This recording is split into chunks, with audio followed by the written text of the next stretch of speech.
The work of the Egyptian Coast Guard is interesting, both because the Guard watches a very extended line of frontier with a comparatively small force, and also for the extraordinary feat of its Arab trackers in finding and following up its enemies.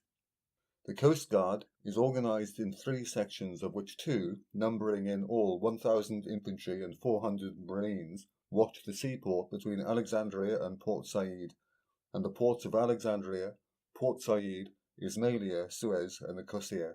The 3rd section, called the Desert Directorate, watches the remainder of the seaboard and the whole of the land frontier of Egypt. The total strength of the Desert Directorate, which alone concerns us, consists of a Kainakam, or lieutenant colonel in command, 2 other European officers, 400 native non-commissioned officers and men, 25 horses, and 450 trotting camels. The camels are used both for riding and for transport purposes. They can carry about 3.5 hundredweight of baggage. The chief duty of the Coast Guard is to prevent any contraband from being smuggled into Egypt, but there is one article of contraband, namely hashish, which occupies their time and attention more than anything else.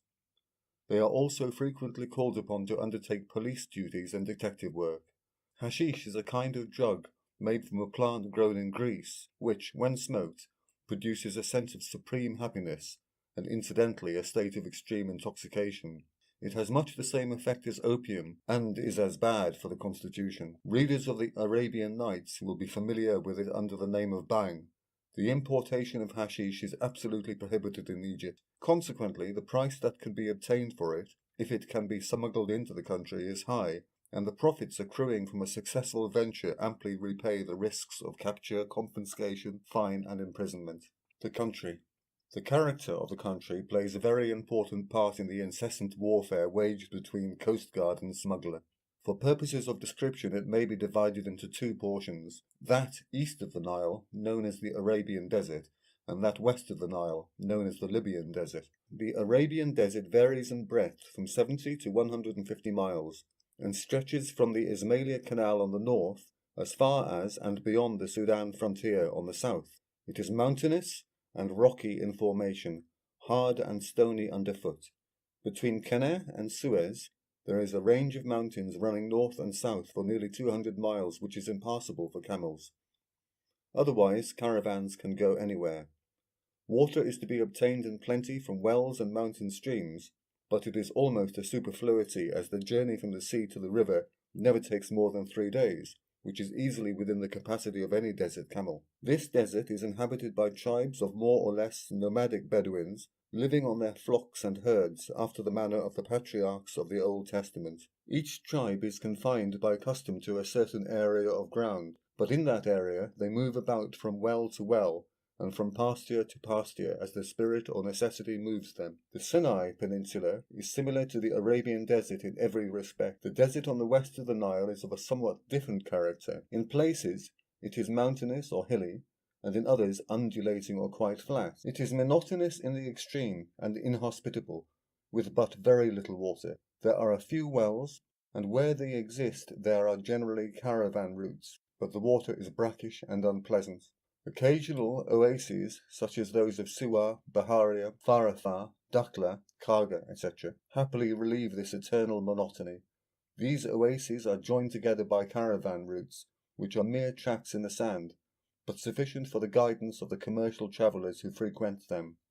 Smugglers are not necessarily confined to these roads, and in fact do not often travel by them unless they wish to confuse their pursuers by mingling their tracks with those of the ordinary traffic. Further to the west, at a distance of 300 miles from the river, lies a tract of country, forgotten by the gods and unknown to men, a vast expanse of soft, dry sand, blown by the wind into long ridges and troughs, running north and south. This is the country of the sand dunes, called by the Arabs the Gerod. They were originally formed by the action of the wind, which rolls, continues to roll, and ever will roll the dunes like great sea waves, changing their shape and position, and obliterating all marks and tracks by the incessant shifting of sand. Travelling over this sort of country, especially at right angles to the dunes, is nearly impossible. A continual struggle uphill and down dale. They sometimes reach a height of 200 feet, the wretched camels sinking up to their hocks in the soft sand at every step. Sven Hedin, who crossed a similar desert, gives a most vivid account in Through Central Asia of his terrible hardships and sufferings. He lost 9 out of 10 camels and 4 out of 6 men from thirst and exhaustion, and was himself reduced for the last 24 hours of his journey to crawling on his hands and knees from sheer weakness. The importance of such a country to the Coast Guard lies in the fact that it protects by its very nature a large part of the frontier line. Tactics of the smugglers. It is not for a moment to be supposed that the smugglers are never successful in getting contraband into the country, but, at the same time, the price of hashish is reliable evidence as to the efficiency of the Coast Guard. This has risen from between 20 and 30 francs a kilo 10 years ago to 80 francs at the present day. The smugglers can land their hashish either in Tripoli or on the Egyptian coast west of Alexandria or on the north coast of the Sinai Peninsula, or on the coast of the Red Sea. They then either store it in some secret place and wait for an opportunity of rushing it into the delta, or else buy camels from a neighbouring tribe and start at once. Naturally, their tactics constantly change to suit the circumstances of the moment. One of their hiding places was lately discovered by a patrol on the east coast of the Gulf of Suez, about 70 miles from the canal. They had landed the hashish at low tide, hauled it by ropes up the face of a cliff, and deposited it in a cave. When the tide rose, their tracks were washed out, and no sign remained to give them away. They had evidently intended to transport it rapidly across the Gulf in a boat, land it near Suez, and then make straight to Cairo or the Ismailia Canal on camels. It is a favourite habit of smugglers to get the hashish through Sinai and across the Suez Canal. Thence they can rush it into the delta in a very short time, and once they reach the cultivated ground it is almost impossible to follow their tracks. At other times they land it near Qasir on the coast of the Red Sea, and try to carry it from the sea across to the Nile. This is a short journey, although the routes are somewhat restricted by the range of mountains. Even if they reach the river, they have to take it all the way down the Nile past the Coast Guard ports at Kinna and Issiat, and thus run some risk of capture. They very often disembark in Tripoli, collect camels there, and then dash across the borderline, making for Alexandria or Cairo, or perhaps further south towards the Baharia or Dakhla oases, whence they turn north again in the direction of their market. These Tripoli camels are the hardiest of all, for they can go as much as 10 days without water in the summer, and a fortnight in the winter. Lastly, they sometimes choose a place to land close to Alexandria, hoping with the help of Allah and Mohammed his prophet to elude their enemies, and trusting to the speed of their camels to reach the cultivation before they can be caught. The camels of the Libyan desert and Tripoli, which the smugglers use, are slow camels, not moving faster than 3 miles an hour, but they are very enduring and generally carry from 200 to 300 weight. When hard pressed, they march for 24 hours out of the 24. The camels of the Arabian desert, on the other hand, are lighter but very fast. They only carry 100 weight of hashish beside their rider, but they can manage nearly 80 miles in the day. Disposition and tactics of the Coast Guard. With a strength of 400 men all told, that is to say, the strength of a weak cavalry regiment, the Coast Guard have to guard a frontier of no less than 3,000 miles in extent. It may well be said that under such conditions they must be weak everywhere and strong nowhere. This is so, but they rarely have to oppose a force much stronger than one of their own patrols, and besides this they are so disposed that each patrol can rely on the support of another patrol in flank or rear. Originally, what may be called the line of observation and resistance which encircled the delta was only about 100 miles distant from Cairo. Subsequently it was extended to a radius of 200 miles, and now it is as far as 300 miles away. Thus their strategy has become bolder and at the same time more successful, for if the tracks of smugglers are picked up crossing this line of observation, there is more chance of overtaking them in a race of 300 miles than in one of only 100 miles. The dispositions of the Coast Guard headquarters and patrols are as follows, though neither the places nor the numbers must be taken as absolutely correct, since both are liable to be changed in order to counteract the moves of the smugglers and to avoid getting into a routine of which their adversaries would take full advantage. Westwards of Alexandria, for a distance of about 80 miles along the coast, is scattered a force of 30 men, mounted on horses and divided into small patrols. On the Tripoli border, About 90 men are distributed between Marsa Matruh on the coast, Sidi Barran, and Siwa, with posts at each of these places. And there are 40 men at Deba, 50 miles east of Marsa Matruh. From Sidi Barran to Marsa Matruh there is a telephone wire, and from that place telegraphic communication to Alexandria.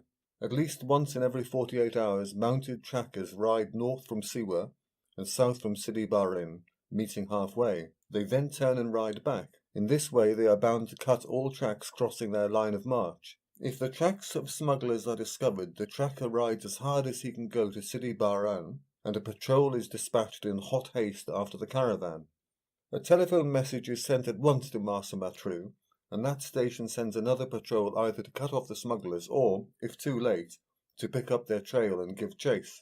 Similarly, a telegram is sent along the coast to Deba and to the horse patrols to the same effect. In the same way, trackers ride periodically from Siwa, 2 or 3 days' journey southwards into the region of the sand dunes, to cut the tracks in that direction. If the smugglers manage to make a wider detour to the southwards, out of reach of the Siwa patrol, they run the chance of being caught by a post of 30 men stationed at Farafar, who constantly send out patrols in all directions to cut the tracks. If signs of smugglers are discovered by these more distant posts, all they can do is to collect as many men as possible and start in pursuit themselves, and at the same time dispatching a well-mounted man to Assuit or Kenner to warn their friends to be on the lookout. But it is not often that smugglers attempt such a long journey as this, since it involves severe hardships and great risks. At Kenner, there is a small post of 15 men which patrols towards Assuit and Kosir, and at Assuit there is a post consisting of about 40 men which patrols towards Farafar, and at Assuit there is a post consisting of about 40 men which patrols towards Farafar, Kenner, and the mountains to the east. South of Suez, along the coast of the Red Sea, are 2 posts, each 25 strong, at distances of 50 and 100 miles from the canal, which are able to cut the tracks along the seaboard both north and south of them if landings are attempted on that coast. At Suez there is a strong force of 90 men under an old Turkish binbashi, a major, who can neither read nor write, but is a marvel at effecting seizures.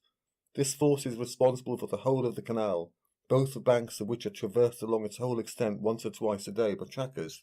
Patrols are also sent into the Sinai Peninsula and down both sides of the Gulf of Suez.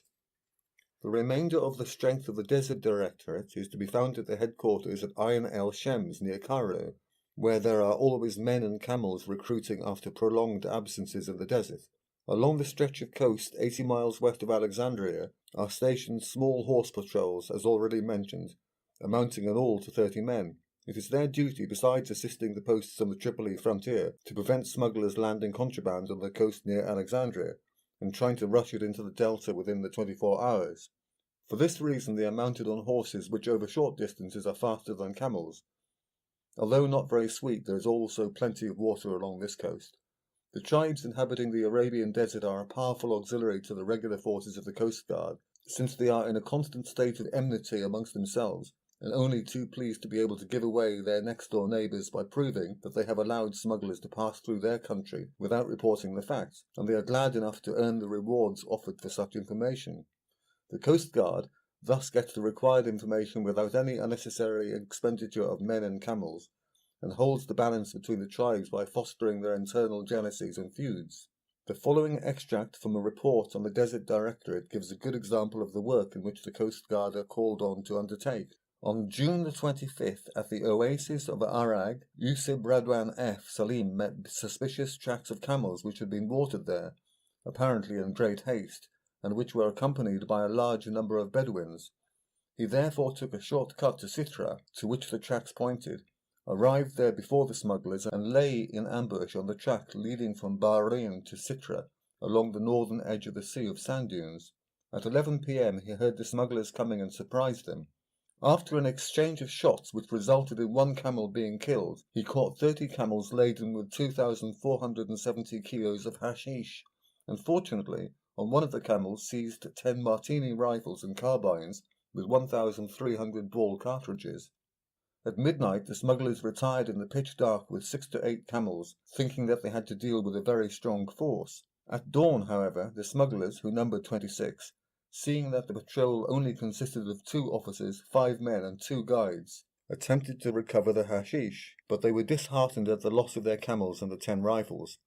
They followed the patrol for 3 hours, firing at our men at very long range, with the result that 1 camel was wounded, and they then disappeared. In the afternoon of the same day, at Kataben, between Arag and Gara, Yushabi Radwan met a Deba patrol under El Malazim Awal Nimma F, Ali consisting of 7 rank and file. El Mullah Awal Nimma F, LA at once decided to follow up the smugglers and try to arrest them and seize the remainder of the convoy. He left Kataben on the 28th and saw from the tracks at Sitra that they had stolen and taken with them 20 camels, which they had found grazing there. After an exciting chase of 170 miles through a desolate desert unknown to all the members of the patrol, he sighted at noon of the 4th day after his start from Kataben the smugglers in a camp on the cliff overhanging the Bahari oasis. He then surrounded the Bedouins and asked them to surrender, but they opened fire and tried to escape.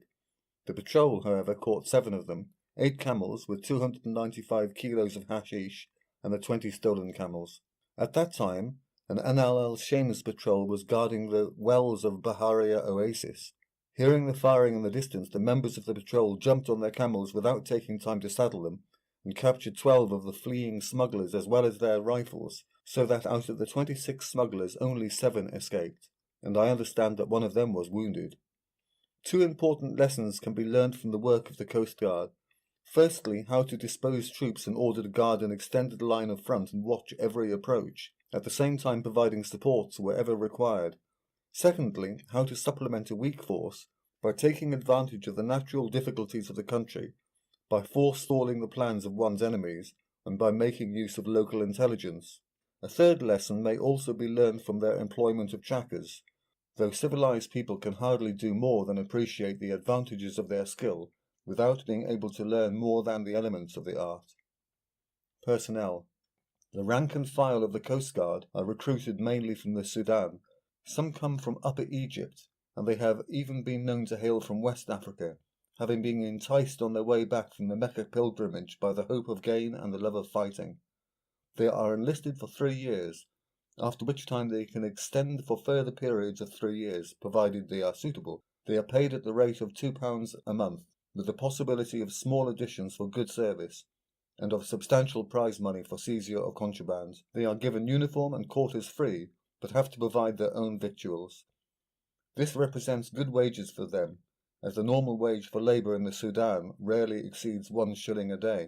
Natives vary very much in colour, character and physique, but generally speaking, the more nearly a man's skin resembles coal in the intensity of its blackness, the better fellow he is in every respect, braver, more faithful, and more amenable to discipline. With such men the difficulty is not to get them to fight, but to restrain their natural ardour and lust for blood. In addition to these Sudanese, who form the bulk of the corps, there are a certain number of Bedouin Arabs who are employed as trackers. These sons of Ishmael cannot be enlisted in the ordinary way, as they refuse to submit to military discipline, or to be fettered by any conditions of service, but they come for the sake of the pay and for the love of adventure. They remain as long as they choose, and when they get very homesick, they return to their deserts and their tents. It requires considerable tact and knowledge to deal successfully with such men. The camels. The home of the Coast Guard camel is in the Arabian and Nubian deserts. Perhaps the best camels of all come from the country near the Egyptian-Sudanese border, inhabited by the Bishareen tribe. In his native desert, a good camel costs from £10 to £15. At Assuan on the Nile, they fetch £15 to £20. In Egypt, they run to upwards of £20. Only stallions are sold out of the country, the mares being retained by the Bedouins for breeding purposes. The chief characteristics of these camels are their powers of endurance, their speed, and their capacity for doing work on little food and no water. In the ordinary course of events, a camel is not watered more than once every 4 days. In case of necessity, he can go without water for a week in the summer and for more than a fortnight in the winter, provided there is a certain amount of moisture in the grazing. In their native country, they depend for their food entirely on grazing, but when they enter the service of the Khedive, they are given a ration of 10 pounds of millet and 8 pounds of chopped straw. This is rather less than a horse's ration, but they supplement it by grazing. The ordinary pace of these trotting camels is an easy amble of 5 or 6 miles an hour, but when pushed, they can go as much as 12 miles an hour, or 60 miles a day for 3 or 4 days at a stretch. Although a camel makes a great fuss when he is being mounted or loaded up, he is as patient and long-suffering under hardship as a donkey, and often the first symptom he shows of being knocked up through overwork or privation is to drop dead in his tracks.